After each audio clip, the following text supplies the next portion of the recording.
Salam alaikum wa rahmatullahi ta'ala wa barakatuh. Chers étudiants, avant de procéder à détailler les composantes de ce module-là, le matériel et appareillage d'anesthésie, je vois qu'il est très important de donner un aperçu global de l'enseignement, apprentissage de ce module-là.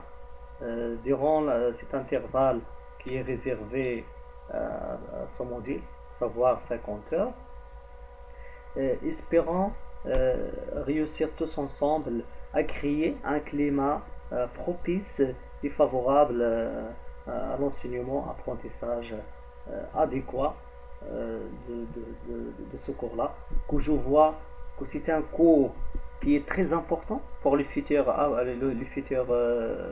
praticiens infirmiers, infirmières en anesthésie réanimation. Comme vous savez, le matériel, c'est une composante très importante de l'exercice de la pratique quotidienne de l'anesthésie réanimation. On doit tous acquérir un ensemble de connaissances et compétences qui sont nécessaires à bien manipuler ces dispositifs-là qui sont derrière la réalisation des techniques d'anesthésie et des soins d'urgence au niveau de réanimation ou bien au niveau de ça de déchauffage d'une manière générale, c'est-à-dire les lieux d'exercice de l'infirmier en anesthésie réanimation. Pour le plan de cette présentation, d'abord on va avoir un aperçu global sur les objectifs des modules. Comme vous savez, les objectifs sont eux qui vont nous tracer le chemin d'enseignement-apprentissage durant ce parcours-là. En deuxième lieu, les prérequis pédagogiques, c'est-à-dire l'apprenant doit être au courant des éléments ou bien des cours précédents ou bien des connaissances précédentes qui sont nécessaires à bien apprendre durant ce processus de ce cours-là. Le contenu, c'est-à-dire les éléments constitutifs de ce cours. L'évaluation, généralement, on a des conceptions, des mauvaises conceptions en relation avec l'évaluation. L'évaluation, pour moi, c'est une opportunité d'apprentissage. Il faut que l'étudiant soit au courant de cette réalité-là. Et l'évaluation, on doit l'exploiter d'une manière positive pour développer nos connaissances et tirer des leçons qui sont très importantes pour l'amélioration des compétences de l'étudiant d'une manière générale. La charte de la classe. La charte de la classe, c'est un élément très important pour le déroulement adéquat et pour créer un environnement favorable à l'enseignement-apprentissage pour chaque cours. Donc, nous sommes tous des adultes, on doit essayer au maximum d'être responsable de ce climat-là qu'on doit essayer d'instaurer durant ce processus de ce cours.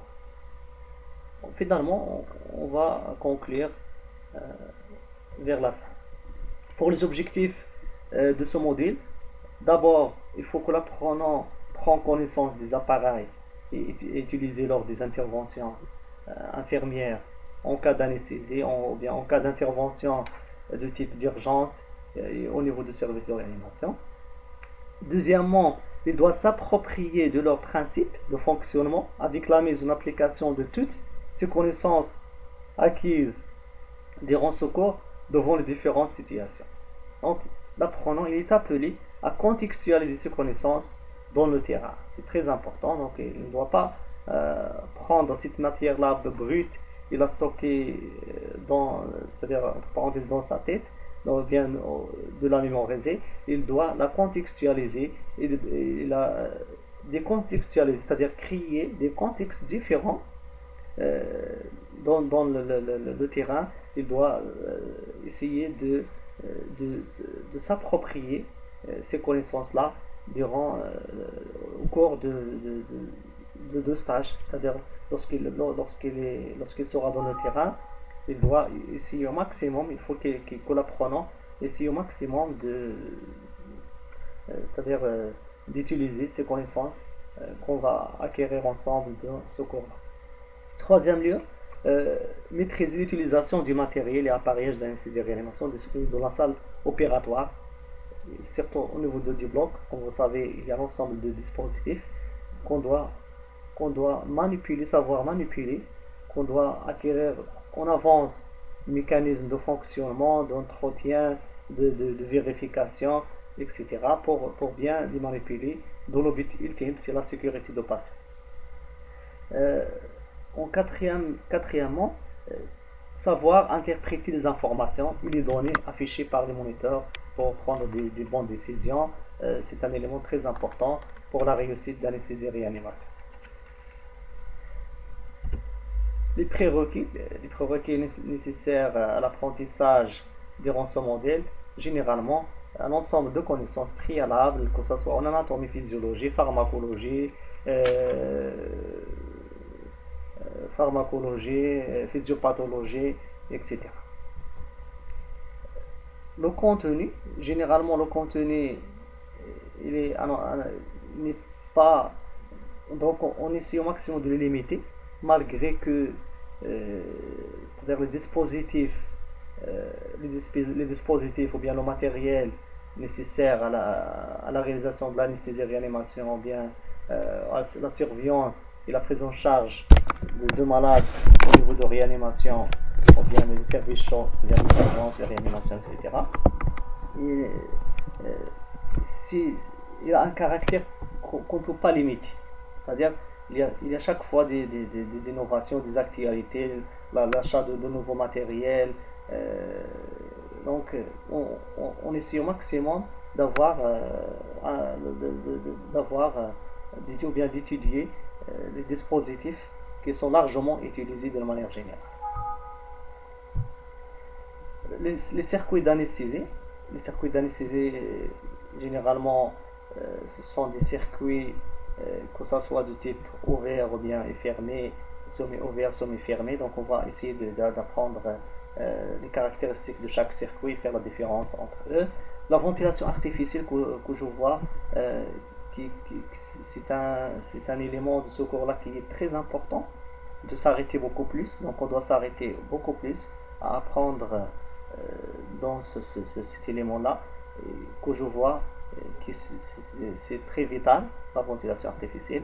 Donc on doit apprendre tous à savoir manipuler les ventilateurs, apprendre les mécanismes de fonctionnement, la différence entre le ventilateur ou bien le respirateur de réanimation et d'anesthésie réanimation, surtout la surveillance des malades et le réglage de respirateur aussi bien, qui sont très importants.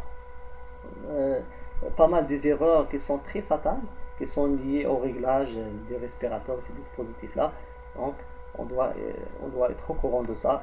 Et il faut qu'on soit très très vigilant durant la manipulation de ces dispositifs.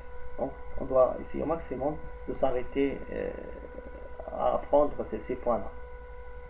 D'autres monitorages, à savoir le monitorage de l'oxygène, le monitorage de CO2, le CG, la saturation en oxygène, c'est-à-dire l'oxymétrie de peau, le monitorage de pluralisation, le monitorage de la profondeur de l'anesthésie, le monitorage de la température, et l'aspiration médicale aussi est très importante, le défibrillateur. C'est un contenu très très très large, mais on doit essayer au maximum c'est-à-dire de le diviser on doit planifier notre cours d'une manière à entourer le maximum possible ces dispositifs-là. Les moyens pédagogiques prévus. La stratégie de l'enseignement de ce modèle est basée sur l'interactivité et la participation de l'apprenant à la construction de son savoir. Le savoir, c'est-à-dire les connaissances, le savoir-être et le savoir-faire. Ce sont des éléments qui sont très importants aujourd'hui, pour les futurs praticiens, pour la réussite dans nos terrains. Comme vous savez, aujourd'hui, la complexité de soins devient de plus en plus complexe. Les soins généralement deviennent de plus en plus complexes. Donc, ils ont un caractère de complexité. C'est pour cela l'apprenant doit outiller de ces éléments-là, surtout le savoir-être, le savoir-être est très important, gérer le stress, la communication, pour faire face à ces situations-là. Durant ce processus de l'enseignement-apprentissage, on optera pour différentes méthodes, dont je cite des exposés interactifs, travaux de groupe, des préparations préalables avant la séance du cours, pour favoriser l'échange, la créativité, etc. Les évaluations, tous les types des évaluations sont possibles, que ce soit diagnostic, sommatif, etc. Donc, généralement, il faut essayer d'impliquer l'apprenant dans l'apprentissage et le rendre acteur de son apprentissage durant ce processus. Les documents, généralement, on doit utiliser les moyens informatisés, les tableaux, les datacharts, les illustrations, etc. Donc, tous les moyens sont possibles à condition qu'ils favorisent l'apprentissage de l'apprenant.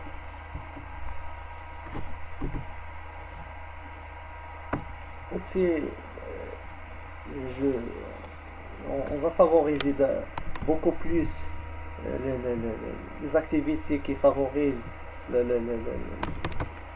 l'activité, c'est-à-dire l'apprenant qui soit actif de son apprentissage, à savoir les études locales, les travaux de groupe, les discussions.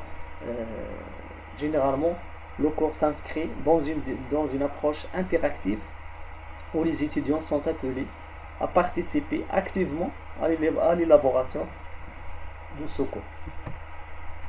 L'évaluation. Généralement, on a deux modalités d'évaluation: contrôle continu et l'examen final. La charte de la classe, qui est un élément fondamental, surtout au début de chaque cours, c'est-à-dire le premier contact entre l'apprenant et l'enseignant. Son intérêt, c'est la création d'un climat favorable pour l'apprentissage et responsabiliser l'ensemble des apprenants, aussi bien l'enseignant, pour la réussite de ce processus d'enseignement-apprentissage. La présence au cours théorique est obligatoire, indiscutable.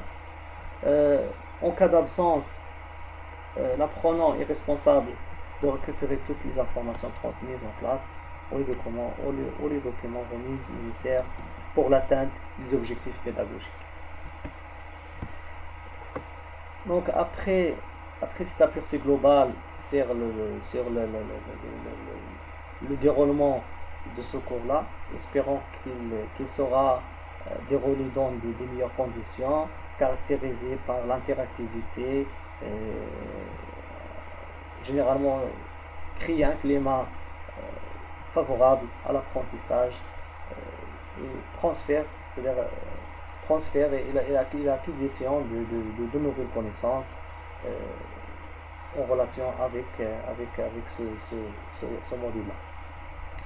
En conclusion, donc à la fin de sa formation, l'apprenant en saisie réanimation doit être capable de savoir manipuler, c'est-à-dire l'idée globale ou l'objectif global, c'est de savoir manipuler les appareils, les moniteurs en anesthésie réanimation, dans le but d'assurer une prise en charge de patients anesthésiés ou en réanimation avec des conditions de sécurité optimales. C'est-à-dire l'intérêt global, c'est la sécurité du patient.